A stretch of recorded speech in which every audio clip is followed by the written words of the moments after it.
Joining me on this show today is the senator representing EKITI South Senatorial District, Senator Biodun Olujimi.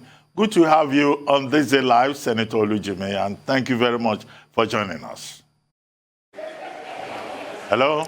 Thank you very much for having me. It's been a tough day. Yes, I know. We've been waiting for you. With the death of Ahmed Gulak. Yes, okay. Do you want to talk about Ahmed Gulak to start with? Because Honorable Ahmed Gulak, I know very well, and you also know him very well. It's a shame because on Tuesday, we were both at the airport in Abuja. He was on his way out to Owerri, I believe, on the new airline, United, and we sat down to talk about Nigeria.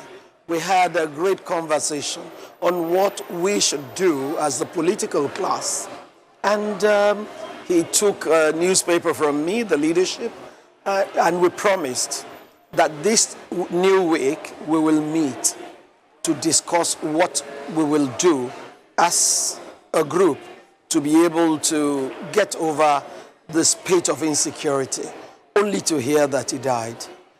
And to insecurity, again, it's quite painful, and it's so unfortunate that all that we have been saying has not been heeded to. And the thing is getting worse by the day. It's when it comes close to home that you feel it the most. And this is just a bit too much. Yes, but Senator Olujimi, what do you think needs to be done that has not been done to address the challenge of insecurity in Nigeria? Ordinary people are not safe.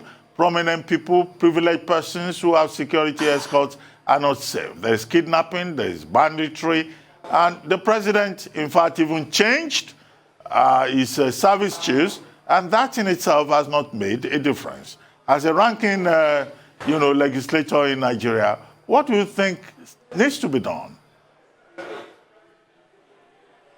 Well, it's all about leadership, and I've said it several times. It's about leadership.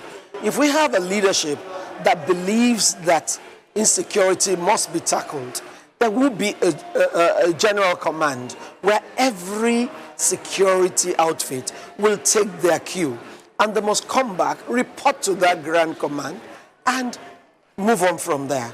I believe until we do that, and we ensure that we declare it a national emergency so that every state can come up with their own plan of how to tackle it. Every institution comes up with their plan to tackle it, and we tackle it like we tackled COVID. Except we do that, we will still be lamenting. And I pray that this stops, because no one is safe. It's tough for all of us. And government must sit up. I mean, the time has come for them to sit up. If they don't do it, and they allow the people to take the law into their hands, it will be an untold chaos in our nation. And I believe we should not go that route. Not to go that route, something drastic has to be done. Well, Senator Olujimi, in 1999, we had this return to the civilian rule. The military left, and all of us jubilated. And since then, you have been a major player in the politics of it. You've been a politician at the grassroots level. You've been deputy governor. You've been briefly acting governor. You've been member of the House of Representatives. You are in the Senate. You are also a political leader in your constituency. But here we are, 22 years later, and 6 years after Buhari's presidency, and everybody is just protesting. Where did we get it wrong? What did we get wrong?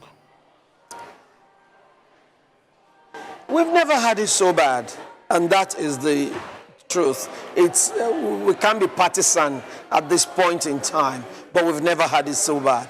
The truth is we've let everything go to the dogs. The security institutions have not been properly managed. We have not funded them well, number one. Number two, they are despondent because most of their welfare is not taken care of. Three, They don't have the wherewithal to face these insurgents, these bandits, these kidnappers. 4, intelligence has gone to the dogs. Before we had intelligence, you had hunters in the forests, you had forest guards, you had the baales, you had the chiefs, you had the obas. The people from the forest could report to the obas, and there was a chain of command. We lost every chain of command. We became so elitist, and we lost it.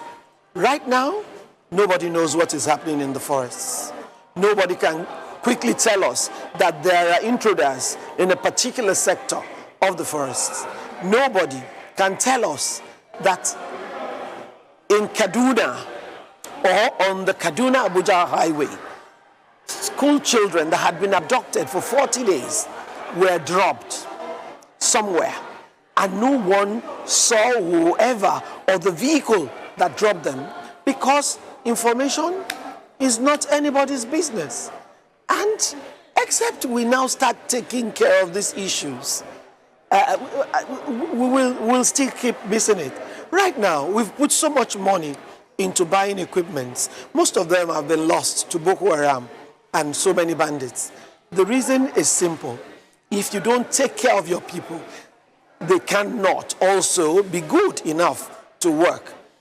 I listened when they said the people who were fighting for us were given allowances after food of about 1,500 per day. What will they use 1,500 naira for? I mean, if we need to pay them, we need to pay them well, so that they can be committed to what we're doing. We're losing too many lives. And in the beginning, people thought if you put someone who has the background of a military background, it will be better. But we have seen that it does not work. The only thing that will work right now is for all of us to be part of this process.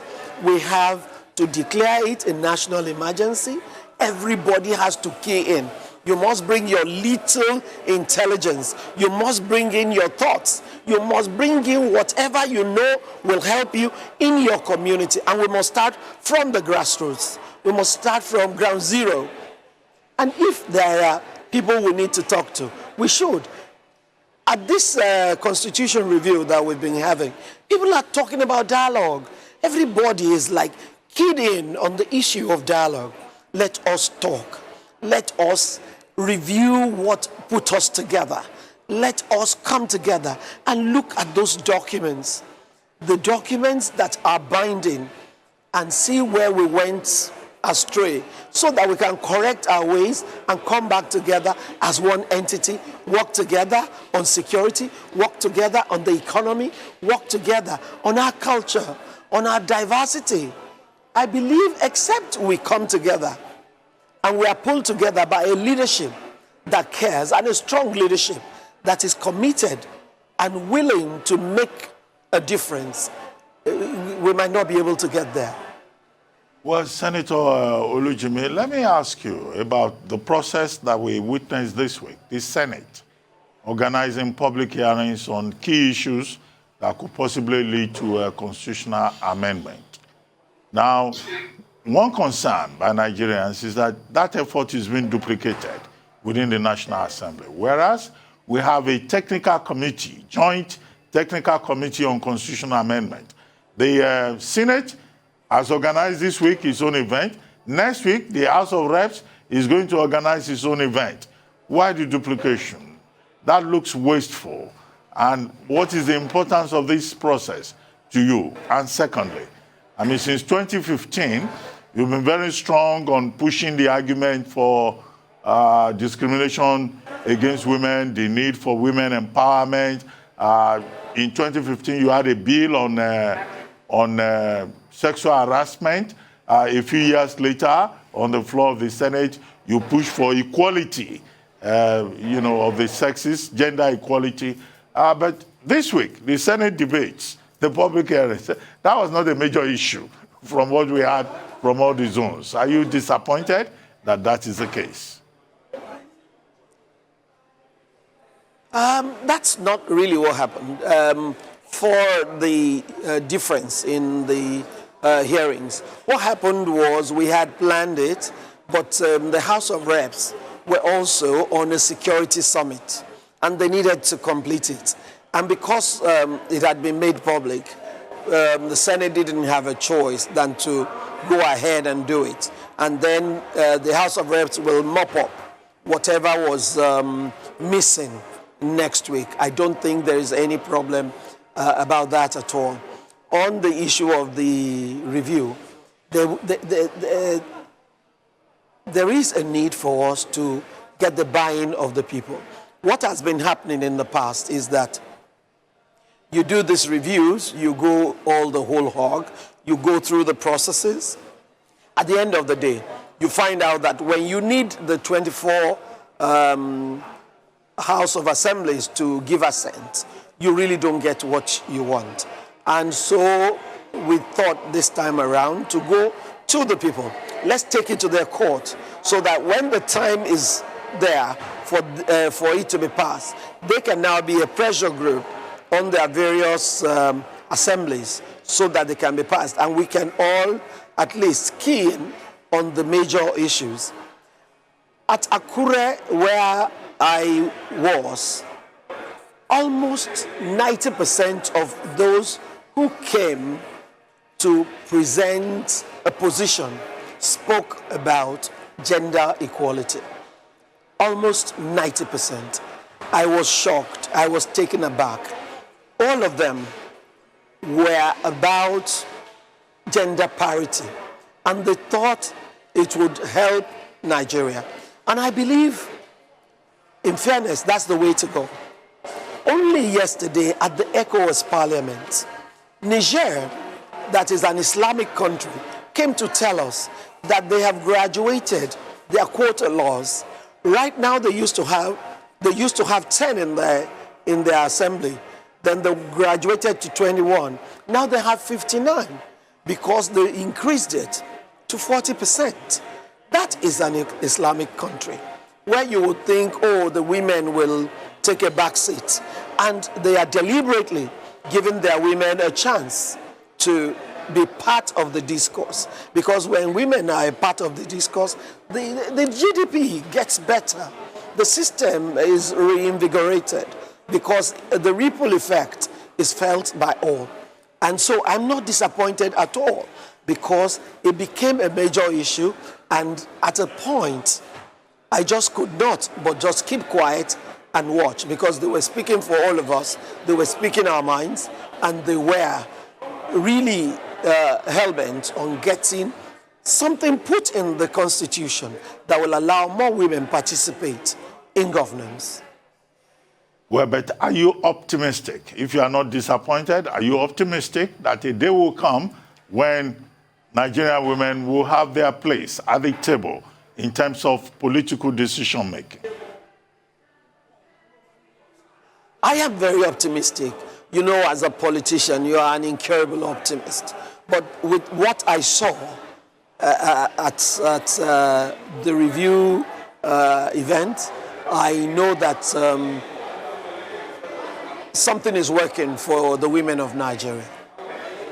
But there are people who are saying that this constitutional amendment process is nothing more than a jamboree. Afenifere says it's an exercise in futility. And there are persons who insist that what Nigeria needs is a new constitution, a people's constitution, and that the National Assembly is just using all of this as an opportunity to make money, engage in a jamboree, deceive the Nigerian people, and make no difference. What do you think? There's no way you can make money out of what we're doing. It's not possible. What we're doing is to refresh what we have. There's no doubt that we have a document. The document is imperfect. And the document that has stayed with us for so long naturally must be, because so many events have taken place. The only thing we can do as a parliament is what we're doing. The process is what we're going through. And there is no way by which you can even get a new constitution if you don't go through this process. And so that's where we are. We are only doing what we should do, and I believe that with doing it and keeping at it, we'll be able to get it better. People who are skeptical have a right to be. The reason is simple. When all this is done, you need the president to assent. And there is no way you can compel a president to assent. So that is the crux of the matter. But I believe that if we do our work, the president will have to do his work, because it would now have been something that is done by the entire populace, where ordinary people had a voice. And that's what we're trying to achieve. Well, Senator Olujimi, let's talk about EKITI State briefly before we wrap this up. Yinka Akirele, my good friend, accuses you of being the problem with regard to EKITI 2022. I think that's when the next gubernatorial election is. And you are insisting that the governorship election, the next governor should come from your senatorial district, and that you want to be the person. Are you running for gubernatorial election in EKITI State? Number one, I'm sure he won't say that. However, I am insisting that the next governor should come from my senatorial district. It's quite easy and simple. One, the North, there are 3 senatorial districts. The North has done 10 years as at now, and Governor Fayemi will finish, and that will be 12 years.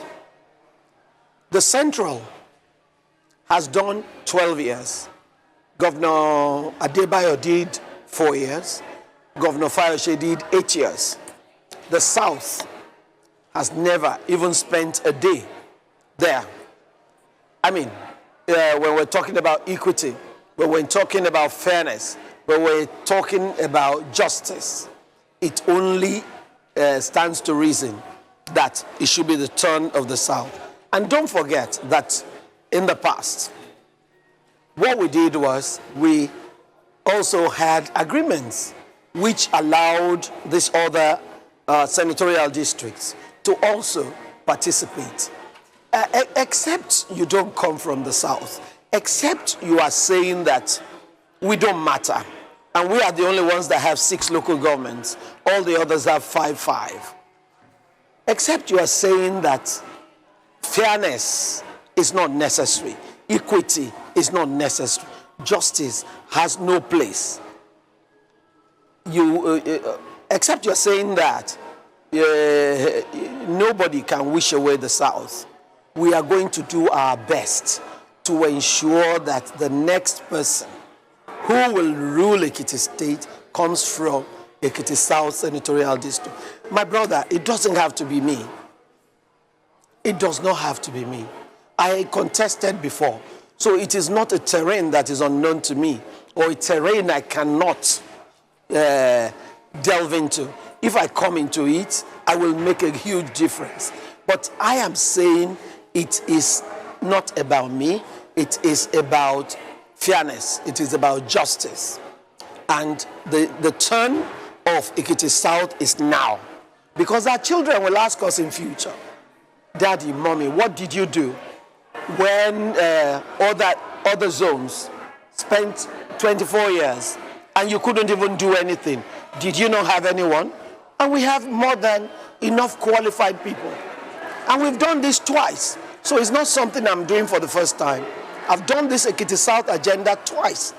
Twice we have had to jettison it, but we're not going to do that this time around. Well, on that note, Senator Biodun Olujimi, I would like to thank you very much for joining us today on THISDAY Live, the Sunday talk show. Thank you very much for accepting our invitation.